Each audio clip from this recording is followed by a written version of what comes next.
So one, for folks that don't know out there, Sinclair is the Sinclair Broadcast Group, and it's an American telecommunications company, and it's owned by the family's founder, Julian Sinclair Smith, and their programming skews a little bit one way. Some might argue, you can't say it, I'll say it. But it skews. Some of the concern is that Sinclair is very keen on a particular type of programming, especially when it comes to politics. And so some folks out there are saying that this merger, and by Sinclair being able to own, up more than 70% of what folks are viewing on their local televisions, will influence also the types of programming that they'll get to see and the types of views that they'll be exposed to. So where do things stand right now with this Sinclair-Tribune deal? Is it happening? Is it not happening? Like, where are the developments? Tell us what you can. Yeah, sure. Right now, the transaction is being reviewed by two government entities. Mm-hmm. The FCC is one of them. The review is ongoing. The other entity that's reviewing it is the Department of Justice, which is trying to figure out if there are any antitrust problems with having one company own what's going to be more than 230 broadcast stations across the country. And that review is also ongoing. But it's my expectation that in the next few weeks, we're going to see some decisions out of both of these agencies.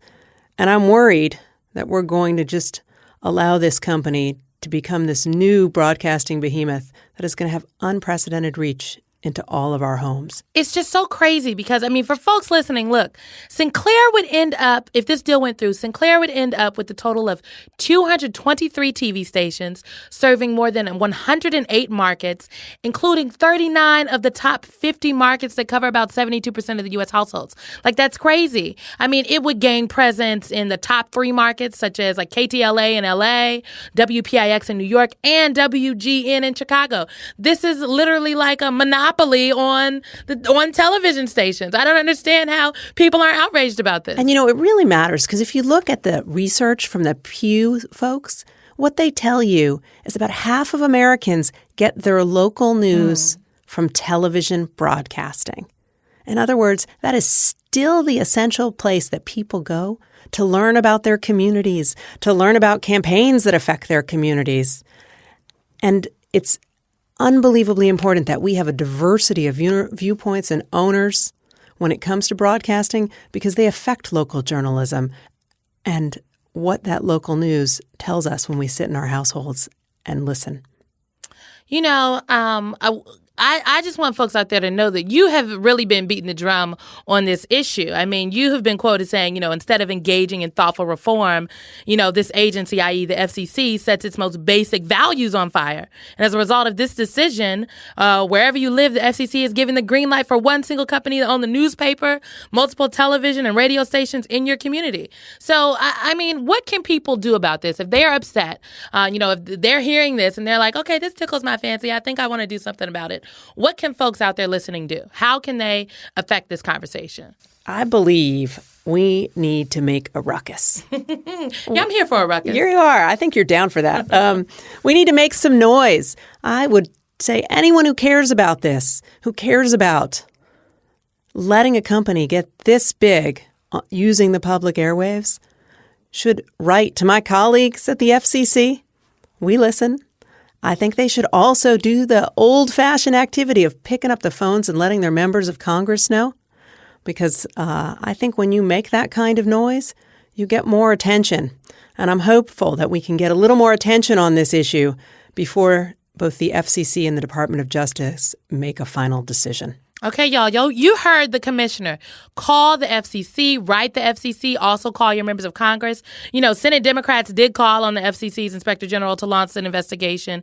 So they are paying attention. So let them know that you too care about this issue. We have now seen two very high profile, from net neutrality and now the Sinclair-Tribune deal, these deliberations coming out of the FCC.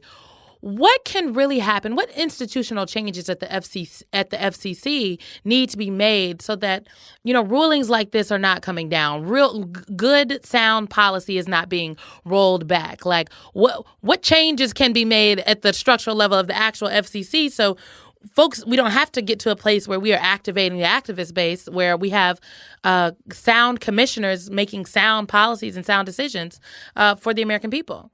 Well, it's funny. When I first was appointed to the FCC, if you told me that anybody knew what it was, I would say you were joking. But here's what's crazy. Over 24 million comments came in to the agency and our net neutrality record. And I think that there's something good about this. People are paying attention. They're making noise. They got to keep it up because they got to remind people that Washington can't be just acting for what the people in Washington are talking about in their insular circles filled with lawyers and lobbyists. They got to listen to the rest of the country. And when the rest of the country makes a ruckus and makes noise, I have some confidence that over time, the agency is going to change its ways. So keep on doing it.